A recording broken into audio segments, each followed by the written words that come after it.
आज हम पुष्यमित्र शुंग की उपलब्धियों के बारे में चर्चा करेंगे। मौर्यों के पतन के बाद मगध की राजसत्ता शुंगों के हाथ में आ गई थी। शुंग राज्य का संस्थापक पुष्यमित्र शुंग था। पुराणों के अनुसार लगभग 187 ईसा पूर्व में उसने अंतिम मौर्य सम्राट बृहदत्त की हत्या कर दी थी और स्वयं एक नए राजवंश की नींव डालकर राजा बन गया था। साहित्यिक स्रोतों जैसे पतंजलि का महाभाष्य, पुराण, कालिदास का मालविका का अग्निमित्र, बाणभट्ट का हर्ष चरित्र, तारानाथ का बौद्ध धर्म का इतिहास आदि में शुंगों के इतिहास के बारे में हमें थोड़ी बहुत और बिखरी हुई जानकारी मिलती है। शुंगों के इतिहास के विषय में हमें कुछ अभिलेखों से भी जानकारी मिलती है, जिनमें खारवेल का हाथी गुफा अभिलेख, धनदेव का अयोध्या अभिलेख प्रमुख है। ये शुंग कौन थे, यह निश्चित करना एक दुष्कर कार्य है। दिव्यावदान के अनुसार पुष्यमित्र ने यद्यपि मौर्य साम्राज्य को नष्ट कर दिया था, लेकिन वह स्वयं भी मौर्य वंशी था। लेकिन यह बात तर्क संगत प्रतीत नहीं होती है, क्योंकि यदि वह मौर्य वंश का होता तो उसे मौर्य साम्राज्य का विनाशक नहीं कहा जा सकता है।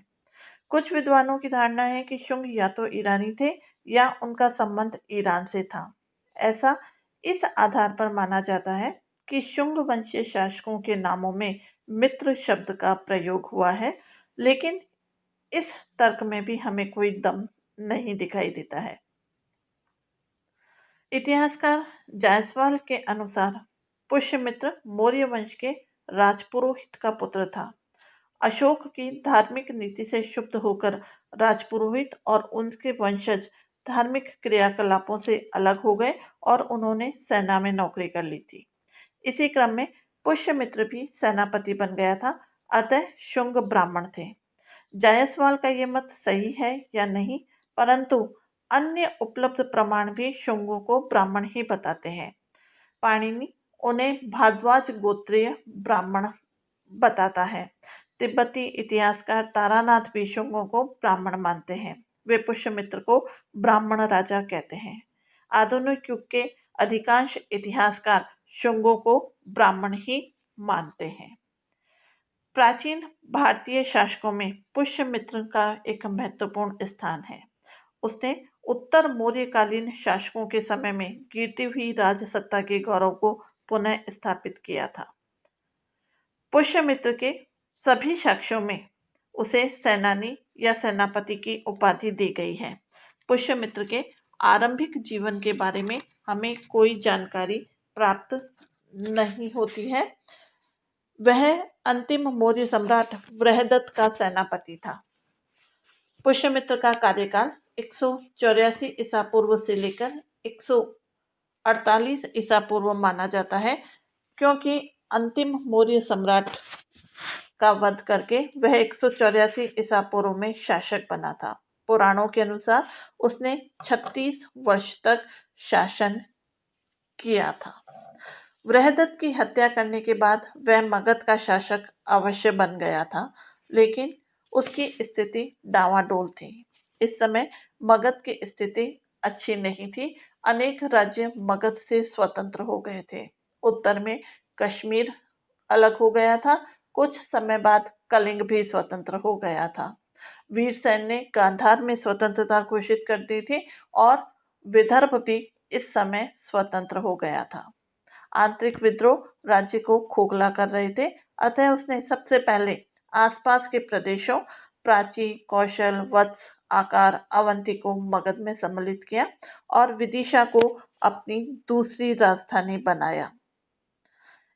इसके बाद उसने अपने पुत्र अग्निमित्र को वहां का प्रांतपति नियुक्त कर दिया था। अयोध्या अभिलेख से ज्ञात होता है कि राजा का एक प्रतिनिधि कौशल में भी नियुक्त किया गया था। इस प्रकार उसने अपनी स्थिति को सुदृढ़ करके साम्राज्य विस्तार की ओर ध्यान दिया था। पुष्यमित्र शुंग के राज्य की प्रमुख घटनाओं में केवल विदर्भ के विरुद्ध लड़ा गया युद्ध है। ये महाराष्ट्र के बरार के समीप था। ये पहले मगध का अंग था। इस युद्ध का पूर्ण विवरण मालविका अग्निमित्र में हमें देखने को मिलता है। इस नाटक के अनुसार यहाँ का राजा यज्ञसेन था। कहा जाता है कि यज्ञसेन का चचेरा भाई माधवसेन सिंहासन का वास्तविक दावेदार था, लेकिन यज्ञसेन ने उससे यह गद्दी छीन ली थी। यज्ञसेन का एक संबंधी मौर्य दरबार में मंत्री था। यज्ञसेन के शासक बनते ही पुष्यमित्र ने इसे बंदी बना लिया था और माधवसेन पुष्यमित्र के पुत्र अग्निमित्र का मित्र था। जब माधवसेन अग्निमित्र से मिलने विदिशा की तरफ जा रहा था, तब यज्ञसेन के एक सैनिक ने उसे गिरफ्तार कर लिया और अग्निमित्र यह बर्दाश्त नहीं कर सका। उसने माधवसेन को रिहा करने की मांग की, परंतु इसके बदले यज्ञसेन ने शुंगों की कैद में पड़े अपने संबंधी को छोड़ने की मांग रखी। अग्निमित्र ने इसके उत्तर में अपने सेनापति वीरसेन को विदर्भ पर आक्रमण करने का आदेश दे दिया था। इस युद्ध में यज्ञसेन पराजित हो गया था और इस राज्य को माधवसेन को सौंप दिया गया था। लेकिन कुछ साक्ष्यों के अनुसार इस प्रांत को दो भागों में बांट दिया गया था, एक पर माधवसेन और दूसरे पर वीरसेन का अधिकार जो था वो स्थापित कर दिया गया था। विदर्भ पर अधिकार हो जाने के बाद पुष्यमित्र का साम्राज्य नर्मदा से लेकर दक्षिण तक विस्तृत हो गया था। पुष्यमित्र के समय की सबसे महत्वपूर्ण घटना है भारत पर यवनों का आक्रमण। ये यवन बैक्टीरिया के यूनानी थे। भारतीय साहित्य में इन्हें यवन कहा गया है। यद्यपि इनके आक्रमण मौर्य काल से ही आरंभ हो गए थे, लेकिन चंद्रगुप्त और अशोक ने अपनी शक्ति से इन्हें रोके रखा था। लेकिन जब अशोक के उत्तराधिकारी निर्बल हो गए तो इन्हें अपनी शक्ति बढ़ाने का अवसर मिल गया और पुष्यमित्र के शासक बनते ही इन्होंने भारत पर आक्रमण कर दिया था। पतंजलि ने इस आक्रमण का वर्णन किया है। उसके अनुसार यवनों ने माध्यमिका और साकेत को घेर लिया। इसके बाद इसके लिए पुष्यमित्र को दो युद्ध करने पड़े। पहला आरंभ में युद्ध जो करना पड़ा उसका नेता डेमेट्रियस था। ये यूथिडेमस वंश का था और इसने हिंदू कुश पर्वत को पार करके पंजाब और सिंध पर अधिकार कर लिया और पंजाब और सिंध पर अधिकार करने के बाद इसने अपनी सेना को दो भागों में बांट दिया था। एक का नेतृत्व स्वयं ने और दूसरे का नेतृत्व अपने दामाद और सेनापति मिनेंडर को सौंप दिया। ये दोनों आगे बढ़े और साकेत और पांचाल पर अधिकार कर लिया, लेकिन इसी समय यूक्रेटाइडस में विद्रोह हो गया, अतः यह स्वदेश लौट गया। दूसरा आक्रमण 160 ईसा पूर्व में हुआ था। इस समय मिनेंडर ने उत्तर पश्चिमी सीमांत प्रांतों पर अधिकार करके सियालकोट को अपनी राजधानी बना लिया और इसके बाद वह बौद्ध धर्म का अनुयायी बन गया। इसने इस समाचार पर मगध की ओर आगे बढ़ा कि मगध सम्राट बौद्धों पर अत्याचार कर रहा है। संभवतः दोनों के बीच पाटलिपुत्र के निकट युद्ध हुआ। मिनेंडर इस युद्ध में पराजित हुआ। कुछ विद्वानों का यह मानना है कि मिनेंडर ने पुष्यमित्र के समय नहीं अपितु उसके उत्तराधिकारी वसुमित्र के समय आक्रमण किया था। इन विद्वानों में डॉक्टर घोष प्रमुख है। इनके अनुसार मथुरा पर मिनेंडर का अधिकार हो गया था तो वह मध्य भारत को जीतने का प्रयास कर रहा था और मध्य भारत पर इस समय शुंगों का अधिकार था। लेकिन यवनों पर विजय पुष्यमित्र शुंग की एक महान उपलब्धि थी। पुष्यमित्र शुंग ने अश्वमेध यज्ञों का आयोजन किया था। वायु पुराण अश्वमेध यज्ञों का आयोजन किया था। संभवतः यवनों को पराजित कर विजय उपलक्ष्य में उसने इन यज्ञों का आयोजन किया था। इन यज्ञों की पुरोहिताई स्वयं पतंजलि ने की थी। इसमें कोई संदेह नहीं है कि पुष्यमित्र ने विघटित मौर्य साम्राज्य के एक बड़े भूभाग को पुनः एकता की डोर में बांधा था। पाटलिपुत्र उसकी राजधानी थी। अयोध्या अभिलेख में उसे कोसलाधिपति कहा गया है। दिव्यावदान और तारानाथ के विवरण से जालंधर सियालकोट पर भी उसका अधिकार सिद्ध होता है। मालविका अग्निमित्र में पुष्यमित्र के पुत्र अग्निमित्र को विदिशा का प्रांतपति बताया गया है। इस आधार पर हम ये कह सकते हैं कि पुष्यमित्र का साम्राज्य पूर्व में मगध से लेके पश्चिम में सियालकोट तक और उत्तर में हिमालय से लेके दक्षिण में विदर्भ तक फैला हुआ था। बौद्ध साहित्य में पुष्यमित्र को बौद्ध धर्म का विरोधी और बौद्ध धर्म के अनुयायियों का उत्पीड़न करने वाला बताया गया है। दिव्यावदान के अनुसार उसने अनेक बौद्ध विहारों को नष्ट करवाया था और अनेक बौद्ध भिक्षुओं की हत्या भी करवा दी थी। कहा जाता है कि पुष्यमित्र ने यह घोषणा करवाई थी कि प्रत्येक बौद्ध के सिर के बदले वह 100 स्वर्ण मुद्राएं देगा। साकल का प्रसिद्ध बौद्ध विहार उसी की आज्ञा से नष्ट किया गया था। तारानाथ ने भी कहा है कि पुष्यमित्र ने बौद्धों पर अत्याचार किए और उनके मठों को नष्ट करवा दिया था। इसी आधार पर रेप्सन और एनएन घोष पुष्यमित्र को बौद्ध विरोधी मानते हैं, लेकिन पुरातात्विक साक्ष्य जो हैं वो इस बात को सिद्ध नहीं करते हैं।